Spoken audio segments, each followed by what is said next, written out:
If you are. The way that I'm going to work with graphing, and I know that we've kind of shown a bunch of different stuff as far as the graphing is concerned over the course of the past month or so of working with trig. So the idea of what a sine curve and a cosine curve looks like to you shouldn't come as a complete total, shock when you start to see these things. Because as what we're doing here is we know sine and cosine are continuous functions. They don't have any breaks. They're cyclical, so they just continue to move themselves back and forth through a specific period. How long it takes them to oscillate through one revolution of the circle. So as sine and cosine go around the circle, what we're going to look at is basically the quadrantals again. Now this is a bad picture. And I know that I've shown you guys this. As you walk through your quadrantals, you have ordered pairs. 1, 0, 0, 1, -1, 0, and 0, -1. So when you start to look at it from a circular view to a two-dimensional graph view, as you watch just the value of sine, the sine is our y value. The y value at 0 is 0. Pi over 2, pi, 3 pi over 2, and 2 pi. It takes 2 pi to go one full revolution of the circle. Okay? So I know that I'm going to end up at 2 pi. I know that halfway between 0 and 2 pi is pi. And then I know that halfway between 0 and pi is pi over 2. And then 3 pi over 2. Those breakpoints are things that we knew because they were built off the quadrantals. Okay? That's not going to be anything new. What's going to be new today is that our periods are going to change, so you're going to have to find different breakpoints just by cutting things in half. It's really quite simple. We know that, I'm not lying. She's got a point. She does have a point. Anyway, so sine doesn't go any higher than 1, and it doesn't go any lower than -1. So we just mark off 1, -1. And we just rotate through. It goes up, down, down, and back up. And there's your sine curve. And that's what sine does. It continuously goes back and forth through that oscillation. Cosine, on the other hand, if you start at the same graph by just changing, I'm just going to change colors here. At 0, cosine is what? It's 1. 0. Cosine is 1. At pi over 2, it's 0. At pi, it's -1, 0, and back to 1. So cosine starts at a 1, and it oscillates through the other points. If you look at the two, a cosine and a sine graph are just shifted from one another 90 degrees. They're only shifted off by pi over 2. That's the difference between a sine and a cosine graph. Okay. Now what we're going to do is we're going to figure out how do we work with, we're going to do just regular sine and cosine stuff today without moving them h and a k. We will. We'll do the h and the k stuff tomorrow. And then on Wednesday, we'll do all the tangent graphs. We'll do tangents as well as their shifts on, that would be Thursday. Usually tangents usually go pretty easily. If so, maybe we'll try and do some reciprocal properties on Friday. If not, we'll just mix it all together and do some more shifting stuff on Friday. And then talk about reciprocal property graphs on Monday. Yes, sir? You said it shifted pi over 2. At this time, the intruder drill has ended. You can come out of your lockdown position. If your classroom was not cleared, please report that to the main office and the location of your classroom. Thank you. What do you mean cleared? Like that I lady think when that they- came when in, they- like, when they- they're like, oh, yeah, you're good. Oh. Oh, okay. Freshman year that happened, Wait, what about when and she opened the door? nobody, and the door was unlocked. So they just We should walked keep a in. bucket of water in here. Would you have like a cup up there and just? Yeah. Got him! You got him, I yeah. mean, that wouldn't really. Take that, The man. door opened out, so I don't know if that would work. Just have the red bubble.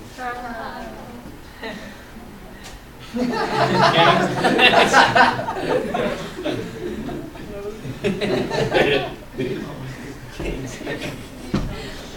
actually did that. Isn't that great? I think it's awesome. If I'm ever gonna graffiti something, that's Anyway. what I'm putting up there. What's that? If I'm ever gonna graffiti something, that's what I'm doing. Oh, a sign? Yeah. They'll be like, what is that? It's a bathroom, man. Yeah. Here's the important parts of this. What's going to happen now is we're going to introduce it and write it in terms of a generic form. We're going to write it as y equals a sine b x and y equals a cosine b x. Where these a's and b's allow us to determine its amplitude and the period. Okay? Your a value, the amplitude, is your absolute value of A. Basically, it tells you how high up it's going to go or how low it's going to go.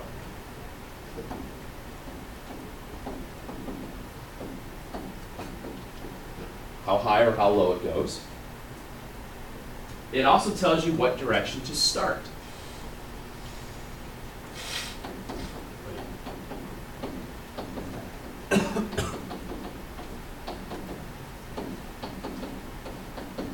For example, if your A value is positive with the sign graph, you're going to go up first. If your A value is negative with the sign graph, you go down. That's all. That's all it means by direction. That A value, if it was 3 sine of x, instead of going up to 1, it's going to go to 3 because there's a scalar. It's just a scale multiplier. That's all it is. Is that the absolute value of that? Yes, because you denote the amplitude by the absolute value, but if it is a negative, instead of going up first, you just go down first. That's all. You know, that's all it means. And once I throw a couple examples about how we list them through, you're going to see how fast this really is to do. Now, yeah? No, okay, now I do it. So if it's like positive vague, it would be like the sine graph? Yes, Where it sir. starts the negative and the cosine, it starts going down? Yep. Yep. Your cosine graphs will always start at your A value. Your sine graph always starts at 0. And that's what we're going to learn about. All right. Your value of B, this B value, helps to determine the period. The period is how long does it take for it to oscillate through one full revolution of the circle of whatever scale that it's thrown to. How long does it take to go through? Does it take 2 pi to go through one oscillation? Does it take pi over 2 to go through one oscillation? Does it take 10 pi to go through one oscillation? All that means is that it's the closer the period, the faster the oscillation. The longer the period, the slower the oscillation. It's kind of like sound waves. You guys know anything about sound waves? Kind of. Sound waves, the higher pitched sound waves oscillate faster. The lower pitched ones oscillate slower. That's all. That's comes from a sine graph. Okay, it's where the period goes through. So in order to determine period for either sine and cosines, we have our amplitude. Our amplitude is going to be the absolute value of A. Our period for this is always going to be 2 pi divided by the absolute value of B. Now, in algebra 2, you probably won't see very often a negative B value. I don't think we ever really do have any problems with that. But as we get into our shifted graphs, there are other little tricks that we're going to do with the period and how to identify a B value from points and stuff. So, but basically for sine and cosine, our amplitude is always going to be the value of A, and your period is 2 pi divided by B. The reason that it's 2 pi is because on the unit circle, that's where the original value comes from.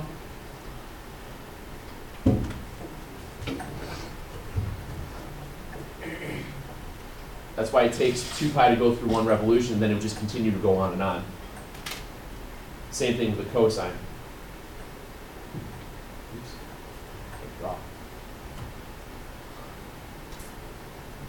It takes that long for it to go through one through cycle. Okay. By changing that B value, you're adding something, you're multiplying it by some sort of scalar to adjust it. That's all it does. Okay. So let me show you some examples.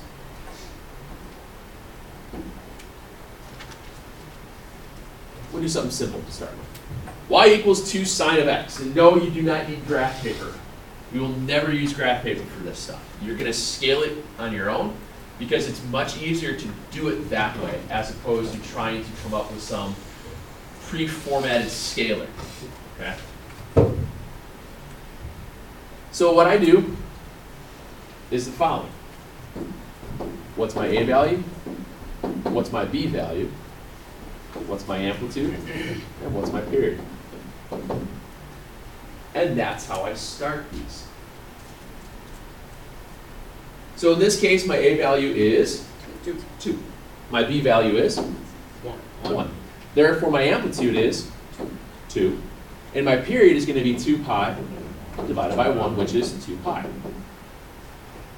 Yes, sir? So if your A was negative 2, would your amplitude still be 2 though? Yes, it would. Because it's always the absolute value. The negative just tells me that it's going to go down first. It's just going a different direction. So the way to graph these things is to first label those, and then just draw a little sideways t-chart. And what you want to do is put on the end your period. Whatever it is. Whatever that number is. Because it's going to end there. Okay? It's going to start at 0, and it's going to end at 2 pi for this problem. What's halfway between 0 and 2 pi? And you just put in your breakpoints. Half of that, and half of that.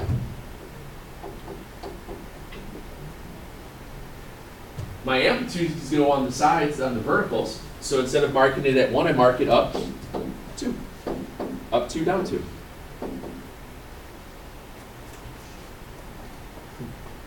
Okay. Walking points. Starts at 0, goes to the amplitude, goes back to 0, goes to the opposite amplitude, goes to 0. And there's your curve. Those are your 5 points. Would you like us to list out those points? When we get to shifting, yes, because it's easier to shift when you list the parent function points. Because then you're just adding in your h and k, and it's much easier to visualize it when you have it look at a chart, as opposed to trying to move them left and right off of this. Yes, ma'am. So, how do you know what, how do you know how do you know The vertical? It's the A. And you then, just like have that, like that's. yeah. You're always, with the sine or a cosine, you're going to have 5 points. 0. Think of it as a unit circle. You start at 0, pi over 2, pi, 3 pi over 2, back to 2 pi. That one full oscillation to go through. No matter what your period is, you're still going to have 5 points. Okay. Yes, sir? Is it sine or cosine that starts at 0? Sine starts at 0. How do you know that x is pi over the period? So that's Yep. so it ends at 0, or it ends At the period. at 0. Yep. Okay. So what does B do in this graph? B allowed me to figure out what my period Oh, was. okay. That's all. So I've got ones with different values in B, don't worry. I decided to start out easy. Yeah, it's fun.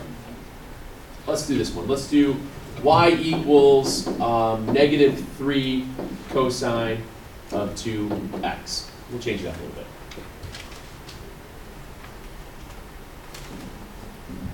Okay. Same exact deal. I'm going to start by listing what my A value is, what my B value is, what's my amplitude, and what's my period.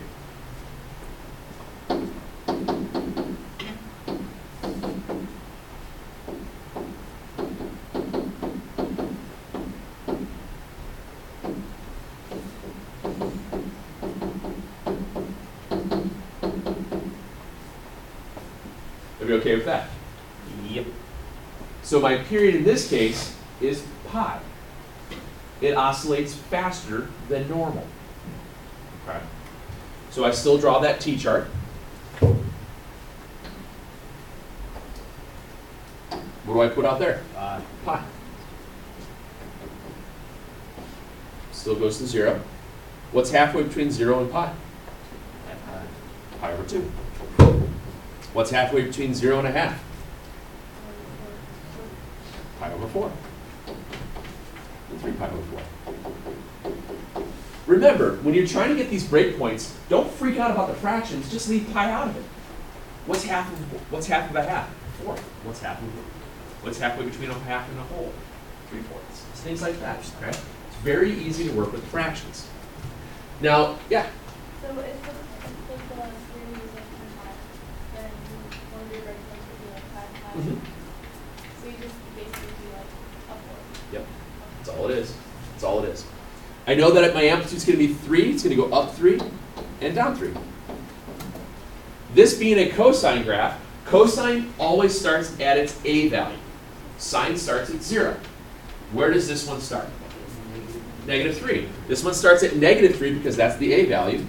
And then since it's negative, well, obviously it started down, so it means it's got to go up.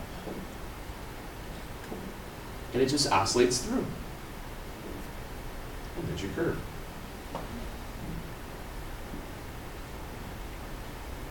The trick here is getting the breakpoints. Use enough space on your sheets you can see the breakpoints. Because once you get the breakpoints, when we get into the shifting of it, it makes it so much easier. So much easier. So only sine, graph, and theory that's here. Yes, sine, and we'll write this out again. Sine, a non-shifted sine,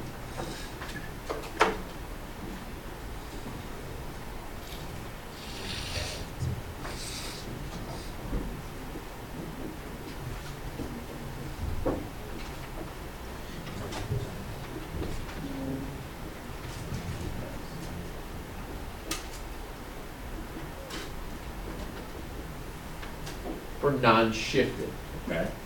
You want to think of these as the parent functions. The parent functions for sine will always start at 0. The parent function for cosine will always start at the a value. Always, always, always, okay?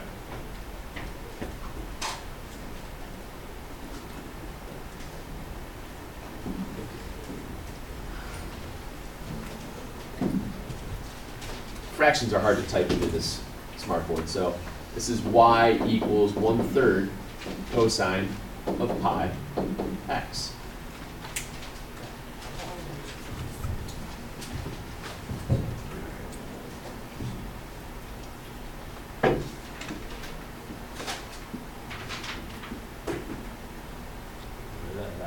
Yeah. So again, I just list out my A, my B, amplitude, period.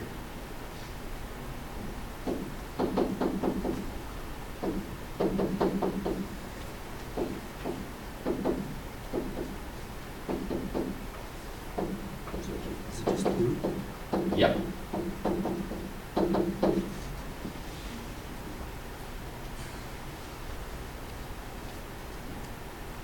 Draw your T-chart.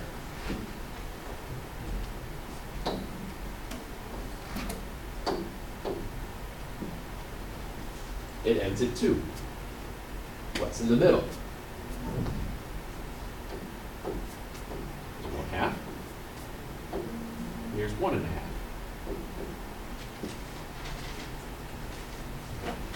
What's the a value? Does it matter where you put 1/3? No. Does it have to be closer to 0, or it just? That's the whole idea by drawing it on your own. You're not dependent on somebody else's scale value. You get to make it yourself. As long as it's labeled, what do you care? That's the point. You make it visual so you can see it and make it work. That's the easiest way to do this. It's going to start at the a value. It's going to go to the opposite of a as it rolls itself through. Mark them. And Kobe, you were talking about listing out the ordered pairs. See how by having nice clean breakpoints, you'll be able to do the shift of the h and the k via a list. And that's usually takes a little bit longer to write them out. But by getting good at making those breakpoints, it's just so much easier later on. Okay? And like I said, guys, space these out a little bit. Use a little bit of space, because as we get into it more and more, we start shifting it more, you're going to want to see more space. Okay? You're going to want to have more space. How come the last one, it started at -3 and up, and this 1/3? So, the amplitude, it doesn't go by an amplitude, it goes by a. A. Yep. Okay. Yep. The amplitude is always going to be a positive value. It's always going to be the absolute value. It's the a value. The a value sign, it tells you the direction. So if it's a negative for a sine, it goes down first. If it's a negative for a cosine, it starts negative and works its way up. Yes, sir? So what is the amplitude used for? How high up does it go from the origin? That's all it is. It allows you to identify peaks. It allows you to find maximums and minimums as we get into this. We'll use that amplitude value a little bit more when we start doing some of the word problem stuff with this later on in the modeling, because you can find, you know, what is it? Like what is it called? I want to say maximum, but I'm not thinking of the right term. But there's stuff you can do by using the amplitude for it. It's just calculator work. It's pretty simple. Okay. Let's try it. Let me do a tricky one. Tangent, I'm going to do this one. Let's do.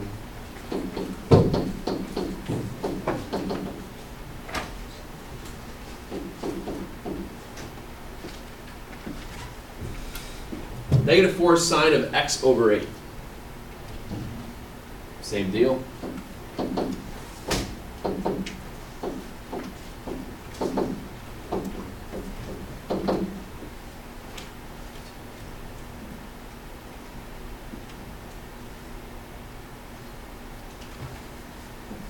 What's that?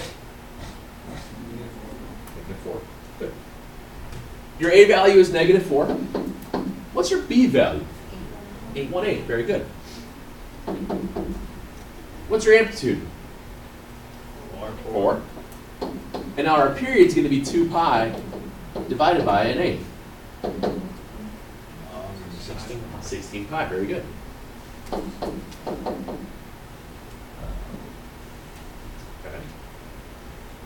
So where does this graph end? At 16 pi.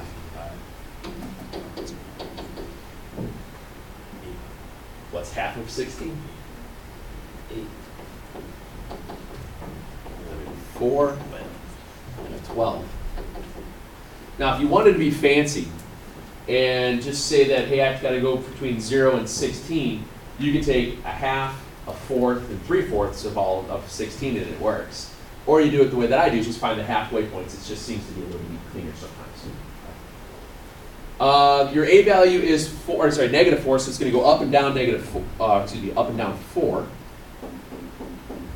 But what direction is this going to go first? Down. It's going to go down first. Because your a value is negative, sine starts at 0.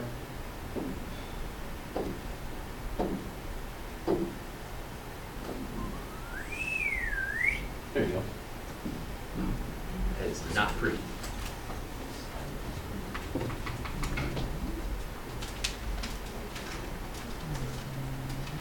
So was I wrong in saying that this really wasn't that scary? So far. Okay. Guessing the shifting is going to be messing with it. Because what will happen next is we're going to do this.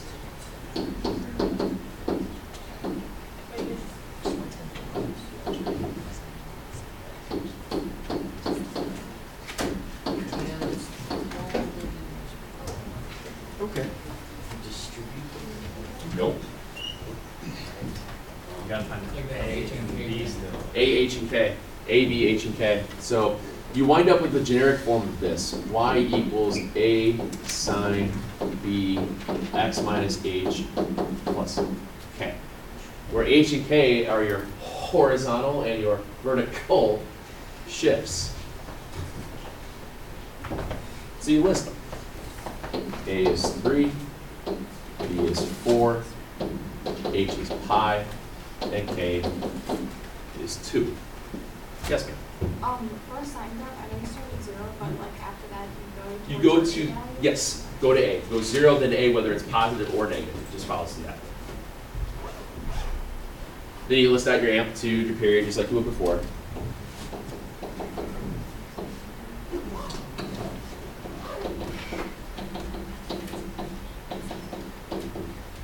So your period in this case would be pi over 2. Yes, sir?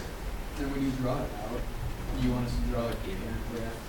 Yeah, and that's what we're going to get to. And What, so basically all you do is you just like go the horizontal, you just add that. yeah, and that's what Graphs- Kobe was getting The to. graph doesn't change at all, it's just your relationship. Yeah, you're actually going to graph you'll graph 2 of them. Right, just, it'll look the same. Yeah, it just moved over. Is one going to be dotted? Okay. Yeah, just start dotted and then it'll go stroke. So what we'll do here is we would just start it out. Knowing that I have, and this is where kind of understanding where your H and your K's are going to go, you'll be able to adjust your T to adjust for the new scale. I know that I'm going to have to move this up 2, and I'm moving to the right pi. So I might make this a little bit less on the downward, but more up higher, because that way I can move my points over. I might make it a little bit further out. So I would probably just not use all the way to the right. I'd label it my pi over 2, pi over 4, pi over 8, and then that'd be 3 pi over 8.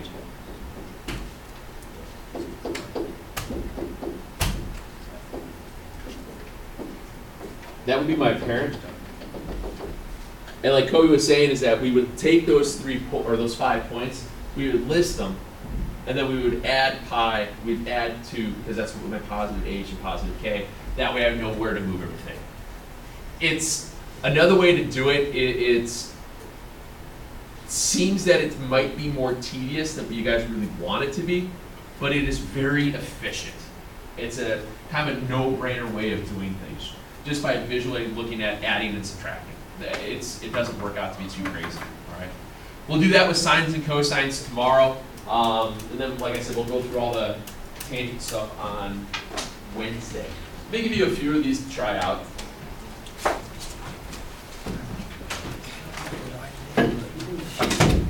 It's like we're going backwards. 14.1. Let's do this. This is 14.1.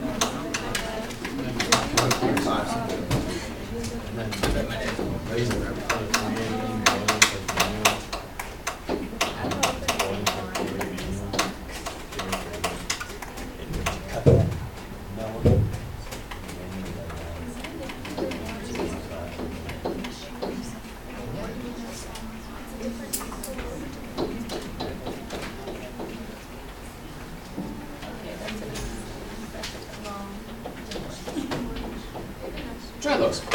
The first 3 are what's the amplitude of the period. The next 4 are graphs, and the last 2 are write an equation of a sine graph given an amplitude and a period. Working backwards, see if you can do that. Okay. I know I didn't do an example of that, but I figured I'd give you guys a shot, see if you can do it. You might be pleasantly surprised. Yeah. You're given the period, you're given an amplitude. What's the equation? All right. 44 and 45. So you're basically working into, you know the period, you try to find out B, you know the amplitude, figure out A, things like that. Oakley dokley.